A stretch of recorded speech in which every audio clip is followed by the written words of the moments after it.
ਚੱਕ ਨੰਬਰ 74 ਰੇਬੇ ਬੰਡਾਲੇ ਦਾ ਕੀ ਹੈ ਇਤਿਹਾਸ। ਇਸ ਪਿੰਡ ਦੇ ਵਿੱਚ ਐਸਾ ਕੀ ਹੈ ਖਾਸ।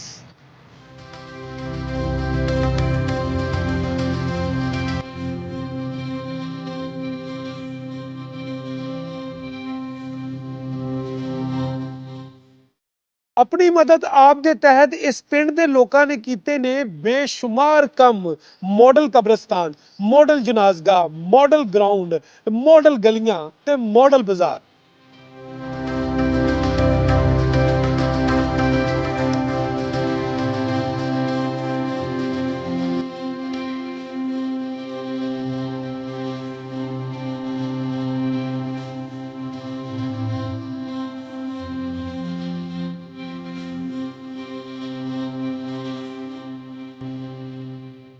ਚਾਰ ਚੁਫੇਰੇ ਫੈਸਲਾਬਾਦ ਦੀ ਇੰਡਸਟਰੀ ਦੇ ਵਿੱਚ ਮੌਜੂਦ 74 ਰੇਬੇ ਬੰਡਾਲੇ ਦਾ ਇਹ ਛੋਟਾ ਜਿਹਾ ਪਿੰਡ ਇਸ ਪਿੰਡ ਦੇ ਲੋਕਾਂ ਦੇ ਕੰਮ ਦੀ ਵਜ੍ਹਾ ਤੋਂ ਵੱਡਾ ਪਿੰਡ ਹੈ।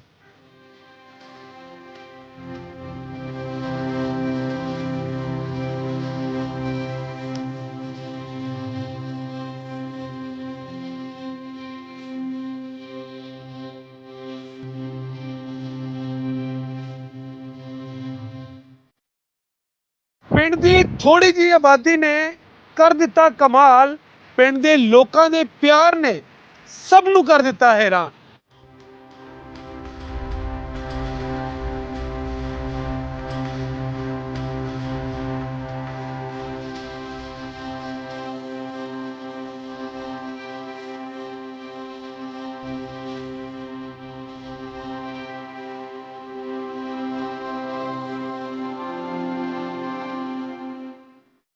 ਇੰਡੋਜ਼ ਟੀਵੀ ਵੇਖਣ ਵਾਲੇ ਸਾਰੇ ਵਿਊਵਰਸ ਨੂੰ ਭਰਵਾਂ ਜੀ ਆਇਆਂ ਨੂੰ। ਪ੍ਰੋਗਰਾਮ ਲਹਿੰਦੇ ਪੰਜਾਬ ਦੇ ਪਿੰਡ ਦੇ ਵਿੱਚ ਅੱਜ ਅਸੀਂ ਮੌਜੂਦ ਹਾਂ ਚੱਕ ਨੰਬਰ 74 ਰੇਬੇ ਬੰਡਾਲਾ। ਇਹ ਪਿੰਡ ਜਿਹੜਾ ਹੈਗਾ ਇਹ ਫੈਸਲਾਬਾਦ ਤੋਂ ਤਕਰੀਬਨ 30 ਤੋਂ 32 ਕਿਲੋਮੀਟਰ ਦੂਰ ਹੈ। ਇਸ ਪਿੰਡ ਦੀ ਖਾਸੀਅਤ ਇਹ ਵੇ ਕਿ ਪਿੰਡ ਦਾ ਰਕਬਾ ਤੇ ਥੋੜਾ ਹੈ, ਆਬਾਦੀ ਵੀ ਥੋੜੀ ਹੈ, ਪਰ ਇਸ ਪਿੰਡ ਦੇ ਵਿੱਚ ਕੁਝ ਐਸਾ ਖਾਸ ਹੈ ਕਿ ਤੁਹਾਨੂੰ ਵੀਡੀਓ ਵੇਖ ਕੇ ਬੜੀ ਹੈਰਾਨੀ ਹੋਏਗੀ ਕਿ ਪਿੰਡ ਦੇ ਲੋਕਾਂ ਨੇ ਕੀ ਕੀਤਾ ਹੈ। ਆਪਣੇ ਪਿੰਡ ਦੀ ਸ਼ਕਲ ਨੂੰ ਜਾਂ ਪਿੰਡ ਦੇ ਲੋਕਾਂ ਨੇ ਮਿਲ ਕੇ ਪਿੰਡ ਦੀ ਕਿਸ ਤਰ੍ਹਾਂ ਸੂਰਤਗਰੀ ਕੀਤੀ ਹੈ ਤੇ ਇਸ ਪਿੰਡ ਦੇ ਵਿੱਚ ਐਸਾ ਕੀ ਖਾਸ ਹੈ ਕਿ ਅਸੀਂ ਮਜਬੂਰ ਹੋਏ ਹਾਂ ਇਸ ਪਿੰਡ ਤੇ ਆ ਕੇ ਵੀਡੀਓ ਬਣਾਉਣ ਨੂੰ। ਤੁਸੀਂ ਵੇਖਦੇ ਰਹੋ ਇੰਡੋਜ਼ ਟੀਵੀ ਆਸਟ੍ਰੇਲੀਆ।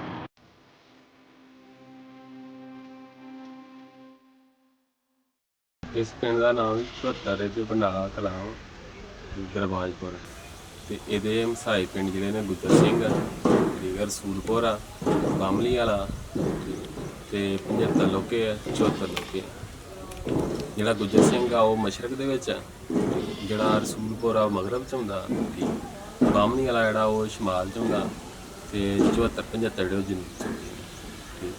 ਤੇ ਇਹ ਪਿੰਡ ਜਿਹੜਾ ਇਹ 74 ਰੇਬੇ ਬੰਡਾਲਾ ਦਰਬਾਜਪੁਰ ਇਹ ਫੈਸਲਾਬਾਦ ਤੋਂ 32 ਕਿਲੋਮੀਟਰ ਜਿਹੜਾ ਉਹ ਲਾਹੌਰ ਤੇ ਸ਼ੇਖਪੁਰਾ ਰੋਡ ਦੇ ਉੱਪਰ ਤੇ ਸ਼ੇਖਪੁਰੇ ਤੋਂ ਇਹ ਤਕਰੀਬਨ 65 ਕਿਲੋਮੀਟਰ ਜਿਹੜਾ ਨਾ ਉਹ ਫੈਸਲਾਬਾਦ ਰੋਡ ਦੇ ਉੱਪਰ ਹੁੰਦਾ। ਇਸ ਪਿੰਡ ਦਾ ਰਕਬਾ ਜਿਹੜਾ 74 ਰੇਬੇ ਬੰਡਾਲੇ ਦਾ ਰਕਬਾ ਜੀ ਉਹ 5 ਮਰਬੇ ਆ ਤੇ 5 ਮਰਬਿਆਂ ਦੇ ਮੁਸ਼ਤਮਿਲ ਆ ਤੇ ਇਹਦੇ ਵਿੱਚ 2.25 ਮਰਬੇ ਜਿਹੜਾ ਨਾ ਉਹਦੇ ਵਿੱਚ ਪਿੰਡ ਆ ਤੇ ਜਿਹਦੇ ਵਿੱਚੋਂ 8 ਮਰਬੇ ਜਿਹੜਾ ਉਹ ਕਮਰਸ਼ੀਅਲ ਏਰੀਆ ਚਲਾ ਗਿਆ, ਬਾਕੀ ਸਾਰਾ ਜਿਹੜਾ ਨਾ ਉਹ ਕਾਸ਼ਤਕਾਰੀ।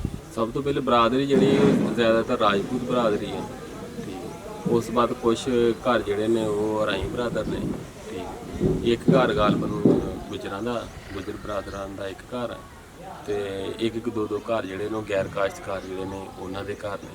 ਬਾਕੀ ਜ਼ਿਆਦਾਤਰ ਜਿਹੜੀ ਆਬਾਦੀ ਆ ਉਹ ਰਾਜਪੂਤ ਫੈਮਿਲੀ ਦੀ ਹੈ ਠੀਕ। ਉਹ ਜ਼ਿਆਦਾਤਰ ਜਿਹੜੀ ਆ ਉਹ ਗੁਰਦਾਸਪੁਰ ਜ਼ਿਲ੍ਹੇ 'ਚੋਂ ਪਿੱਛੇ ਇੰਡੀਆ 'ਚ ਉੱਠ ਕੇ ਇੱਥੇ ਆਏ ਨੇ ਤੇ ਕੁਛ ਮੁਖਤਲਿਫ ਗਾਉਂ ਦੇ ਨੇ ਤੇ ਜ਼ਿਆਦਾਤਰ ਜਿਹੜੀ ਆ ਉਹ ਇੱਕ ਗਾਉਂ ਦੀ ਇੱਥੇ ਆਬਾਦੀ ਆਣ ਕੇ ਬੈਠੀ ਆ ਕਿ ਗੁਰਦਾਸਪੁਰ ਦੇ ਕਰੀਬ ਸੀਗਾ ਗਾਉਂ ਕਾਲੇ ਗੁਰਦਾਸ ਕਾਲੇ ਨੰਗਲ। ਉਸ ਪਿੰਡ ਦੀ ਆਬਾਦੀ ਜਿਹੜੀ ਆ ਉਹ ਇੱਥੇ ਜ਼ਿਆਦਾਤਰ ਆਣ ਕੇ ਬੈਠੀ। ਉੱਥੇ ਉਹ ਪਿੰਡ 2 ਪੱਤੀਆਂ ਦੇ ਵਿੱਚ ਸੀਗਾ, ਇੱਥੇ ਇਹ ਪਿੰਡ ਆਣ ਕੇ 1 ਪੱਤੀ ਦੇ ਵਿੱਚ ਹੋ ਗਿਆ ਤੇ 1 ਪੱਤੀ ਦਾ ਹੀ ਇੱਥੇ ਨੰਬਰਦਾਰ ਆ ਤੇ ਜਿਹੜੀ ਪਿੱਛੋਂ ਆਏ ਸੀਗੇ 2 ਨੰਬਰਦਾਰ ਉਹ ਘੱਟ ਰਕਬਾ ਹੁੰਦੀ ਆ ਤੋਂ ਇੱਥੇ 1 ਨੰਬਰਦਾਰ ਹੋ ਗਿਆ। ਬੰਡਾਲਾ ਡਿਵੀਜ਼ਨ ਹੈ ਜੀ ਇਹਦੇ ਵਿੱਚ ਕਾਫੀ ਪਿੰਡ ਆਉਂਦੇ ਨੇ। ਬੰਡਾਲਾ ਦੇ ਵਿੱਚ ਬਾਮਣੀ ਜਿਹੜਾ ਉਹ ਵੀ ਬੰਡਾਲਾ ਬਾਲੂ ਵਾਲਾ ਬੰਡਾਲਾ, ਕੱਲਾ ਬੰਡਾਲਾ, ਦੂਜਾ ਸਿੱਖ ਬੰਡਾਲਾ ਦੇ ਵਿੱਚ ਹੁੰਦਾ, ਟਿੱਬੀ ਰੇਬੇ ਬੰਡਾਲਾ, ਇਹ ਸਾਰਾ ਜਿਹੜਾ ਨਾ ਉਹ ਡਿਵੀਜ਼ਨ ਆ। ਬੰਡਾਲਾ ਜਿਹੜਾ ਉਹ ਸਿੱਖ ਸਰਦਾਰ ਜਿਹੜੇ ਨੇ ਉਹ ਉਹਨਾਂ ਦੀ ਡਿਵੀਜ਼ਨ ਸੀ ਤੇ ਉਹਨਾਂ ਦੇ ਵਿੱਚ ਇਹ ਪਿੰਡ ਜਿਹੜਾ ਨਾ ਇਹ ਹੁੰਦਾ। ਇਹ ਰੇਬੇ ਦੇ ਵਿੱਚ ਜ਼ਿਆਦਾ ਰਕਬਾ ਨਾ ਉਹ ਰੱਖ ਬਰਾਂਚ ਦਾ, ਬਲਕਿ ਬੰਡਾਲਾ ਜਿਹੜੀ ਹੈ ਨਾ ਉਹ ਇਹਨਾਂ ਦੀ ਡਿਵੀਜ਼ਨ ਸੀ। ਉਹਦੇ ਵਿੱਚ ਇਹ ਕੁਝ ਪਿੰਡ ਜਿਹੜੇ ਨਾ ਬੰਡਾਲਾ ਡਿਵੀਜ਼ਨ ਤੋਂ ਆਏ। ਹਾਂ, ਇੱਕ ਦੋ ਘਰ ਜਿਹੜੇ ਨੇ ਉਹ ਗੈਰ ਕਾਸ਼ਤਕਾਰਾਂ ਦੇ ਜਿਹੜੇ ਨੇ ਉਹ ਮਕਾਮੀ ਨੇ ਇੱਥੋਂ ਦੇ, ਬਾਕੀ ਸਾਰੇ ਜਿਹੜੇ ਨੇ ਉਹ ਹਿਜਰਤ ਕਰਕੇ ਆਏ ਨੇ। ਗੁਰਦੁਆਰਾ ਹੈਗਾ ਸੀਗਾ, ਉਹਦਾ ਨਾਮੋ ਨਿਸ਼ਾਨ ਕੋ ਹਲਕਾ ਫੁਲਕਾ ਹੋਊਗਾ, ਪਰ ਕਹਿ ਫੇ ਕਿ ਜਦੋਂ ਅਸੀਂ ਛੋਟੇ ਛੋਟੇ ਹੁੰਦੇ ਸੀਗੇ ਉਦੋਂ ਗੁਰਦੁਆਰਾ ਉਹਨਾਂ ਦਾ ਜਿਹੜਾ ਨਾ ਉਹ ਹੈ ਸੀਗਾ ਤੇ ਬਿਲਕੁਲ ਉਹਨਾਂ ਦੇ ਘਰ ਪੁਰਾਣੇ ਹੁੰਦੇ ਸੀਗੇ। ਉਹ ਹੁਣ ਆ ਜਿਸ ਤਰ੍ਹਾਂ ਮਾਹੌਲ ਚੇਂਜ ਹੁੰਦਾ ਗਿਆ ਤੇ ਉਸ ਹਿਸਾਬ ਨਾਲ ਉਹ ਲੋਕਾਂ ਨੇ ਢਾਹ ਕੇ ਫਿਰ ਨਵੇਂ ਮਕਾਨ ਬਣਾ ਲਏ ਤੇ ਉਹ ਖਤਮ ਹੋ ਗਏ ਉਹਨਾਂ ਦੇ ਮਕਾਨ। ਜ਼ਿਆਦਾਤਰ ਆਵਾਮ ਦਾ ਰੁਝਾਨ ਜਿਹੜਾ ਨਾ ਇਹ ਫੈਕਟਰੀ ਏਰੀਆ ਤੇ ਉਹ ਥੋੜ੍ਹੀ ਬਹੁਤੀ ਤਾਲੀਮ ਹਾਸਲ ਕਰਕੇ ਲੋਕ ਜਿਹੜੇ ਨੇ ਫੈਕਟਰੀਆਂ ਚਲੇ ਜਾਂਦੇ ਨੇ। ਉਸ ਤੋਂ ਬਾਅਦ ਜਿਨ੍ਹਾਂ ਦਾ ਰਕਬਾ ਹੈ ਨਹੀਂ ਉਹ ਤਾਂ ਫਿਰ ਸਾਫਦਾਰ ਇੱਕ ਉਹਨਾਂ ਨੇ ਕਾਸ਼ਤਕਾਰੀ ਕਰਨੀ ਹੈ, ਠੀਕ ਹੈ। ਉਸ ਤੋਂ ਬਾਅਦ 30% ਜਿਹੜੇ ਨੇ ਲੋਕ ਉਹ ਬਾਹਰ ਨੂੰ ਰੁਝਾਨ ਕਰਦੇ ਕਿ ਬਾਹਰ ਜਿਹੜਾ ਨਾ ਉਹਨੂੰ ਪਸੰਦ ਆਊਟ ਆਫ ਕੰਟਰੀ ਜਿਹੜਾ ਹੋ ਜਾਂਦਾ।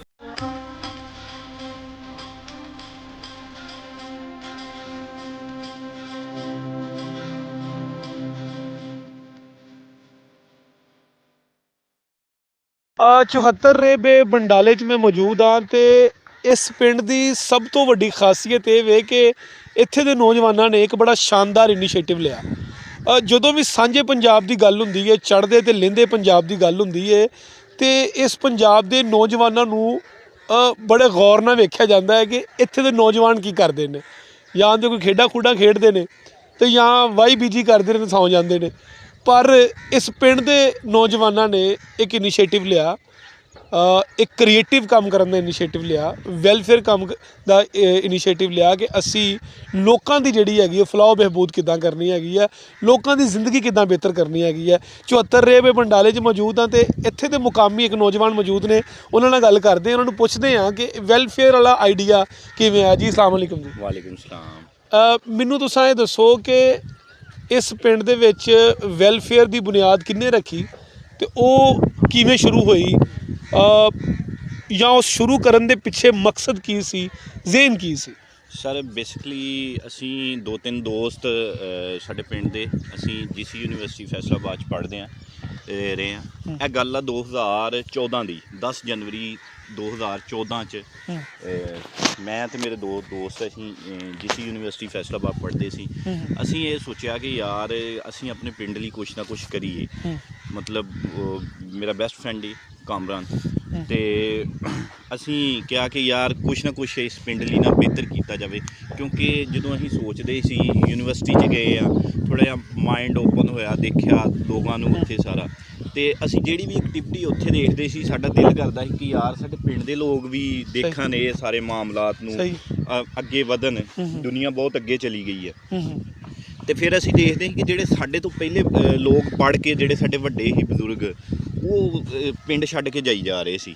ਅਸੀਂ ਤੇ ਇੱਕ ਫਿਰ ਫੈਸਲਾ ਕੀਤਾ ਕਿ ਅਸੀਂ ਕਦੀ ਵੀ ਇਸ ਪਿੰਡ ਨੂੰ ਨਹੀਂ ਛੱਡਾਂਗੇ ਇਨਸ਼ਾਅੱਲਾ। ਸਹੀ ਹੈ। ਦੂਸਰਾ ਸੀ ਕਿ ਅਸੀਂ ਜੋ ਵੀ ਸਾਡੇ ਕੋਲ ਹੋਇਆ ਫਾਈਨੈਂਸ਼ੀਅਲੀ, ਫਿਜ਼ੀਕਲੀ ਟਾਈਮ ਦੇ ਕੇ ਅਸੀਂ ਇਸ ਪਿੰਡ ਦੀ ਬਿਹਤਰੀ ਲਈ ਕੋਸ਼ਿਸ਼ ਕਰਾਂਗੇ। ਤੇ ਉਹਦੀ ਫਿਰ ਅਸੀਂ ਬੁਨਿਆਦ ਜਿਹੜੀ ਆ, ਕੋਈ 4-5 ਦੋਸਤਾਂ ਨੇ ਪਿੰਡ ਆਣ ਕੇ, ਜਿਹੜੇ ਦੂਸਰੇ ਦੋਸਤ ਆ ਐਸਨ, ਅਬਦੁਰ ਰਹਿਮਾਨ, ਸਾਰੇ ਦੋਸਤ ਆ, ਉਹਨਾਂ ਨੇ ਆਣ ਕੇ, ਅਸੀਂ ਅਲੀ, ਅਸੀਂ ਸਭ ਨੇ ਆਣ ਕੇ ਇੱਥੇ ਬੁਨਿਆਦ 10 ਜਨਵਰੀ 2014 ਨੂੰ ਸਮਝ ਲਓ ਕਿ ਸਾਡੇ ਜਿਹੜੀ ਹੈ ਨਾ ਅਸੀਂ ਬੁਨਿਆਦ ਰੱਖੀ ਆਪਣੀ। ਇਹਦਾ ਨਾਮ ਅਸੀਂ ਰੱਖਿਆ ਸਟੂਡੈਂਟ ਵੈਲਫੇਅਰ ਫੈਡਰੇਸ਼ਨ। ਉਸ ਤੋਂ ਬਾਅਦ ਅਸੀਂ ਆਪਣਾ ਵਰਕ ਸ਼ੁਰੂ ਕੀਤਾ ਜੀ। ਸਭ ਤੋਂ ਪਹਿਲੇ ਤੇ ਅਸੀਂ ਜਿਹੜਾ ਨਾ ਮਤਲਬ ਹੈਪੇਟਾਈਟਸ ਟੈਸਟ ਕਰਵਾਏ। ਰਾਣਾ ਜ਼ਾਹਦ ਤਸੀਫ ਸਾਹਿਬ ਆ ਸਾਡੇ ਡਿਸਟ੍ਰਿਕਟ ਨਾਜ਼ਮ ਸਾਬਕਾ, ਉਹਨਾਂ ਕੋਲ ਅਸੀਂ ਗਏ, ਉਹਨਾਂ ਨੂੰ ਰਿਕੁਐਸਟ ਕੀਤੀ ਕਿ ਸਾਡੇ ਪਿੰਡ 'ਚ ਹੈਪੇਟਾਈਟਸ ਬਹੁਤ ਜ਼ਿਆਦਾ, ਅਸੀਂ 150 ਤਕਰੀਬਨ 150 ਪਲੱਸ ਅਸੀਂ ਹੈਪੇਟਾਈਟਸ PCR ਔਰ ਫੌਰੀ ਮੈਡੀਸਨ ਵੀ, ਯਾਨੀ ਕਿ ਇੱਕ ਬੰਦੇ ਦਾ ਇਲਾਜ ਅਗਰ ਤੁਸੀਂ ਅੱਜ ਦੇ ਦੌਰ 'ਚ ਲਾਓ ਤੇ 1.5 ਲੱਖ ਦਾ ਵਿੱਚ ਹੀ ਮੈਡੀਸਨ, PCR ਉਹ ਅਸੀਂ ਤਕਰੀਬਨ ਆਪਣੇ ਪਿੰਡ ਦਾ 150 ਤੋਂ ਜ਼ਿਆਦਾ ਲੋਕਾਂ ਦਾ ਕਰਵਾਇਆ।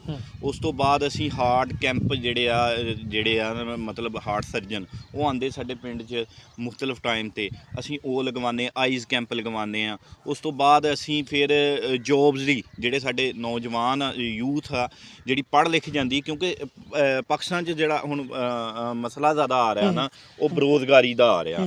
ਤੇ ਅਸੀਂ ਨਾ ਕੋਸ਼ਿਸ਼ ਕਰਦੇ ਹਾਂ ਕਿ ਉਹਨਾਂ ਨੌਜਵਾਨ ਜਦੋਂ ਪੜ੍ਹ ਲਿਖ ਜਾਣ ਉਹਨਾਂ ਦੀ ਜੋਬ ਲਈ ਵੀ ਕੁਛ ਨਾ ਕੁਛ ਕੀਤਾ ਜਾਵੇ, ਜਿਹਦੇ ਵਿੱਚ ਅਸੀਂ ਸਾਡਾ ਇਹ ਰਿਕਾਰਡ ਆ ਕਿ ਇੱਕੋ ਦਿਨ 'ਚ ਸਾਡੇ 3 ਮੁੰਡੇ ਜਿਹੜੇ ਆ ਨਾ ਅਲਾਈਡ ਬੈਂਕ 'ਚ ਉਹ ਹੋਏ ਮਾਸ਼ਾਅੱਲਾ। ਸਾਡੇ ਪਿੰਡ ਦੀ ਇਹ ਹਿਸਟਰੀ 'ਚ ਪਹਿਲੀ ਦਫਾ ਹੋਇਆ ਕਿ ਇੱਕੋ ਦਿਨ 'ਚ 3 ਮੁੰਡੇ ਸਾਡੇ ਜਿਹੜੇ ਆ ਨਾ ਜੋਬ ਉਹਨਾਂ ਦੀ ਹੋਈ ਹੈ।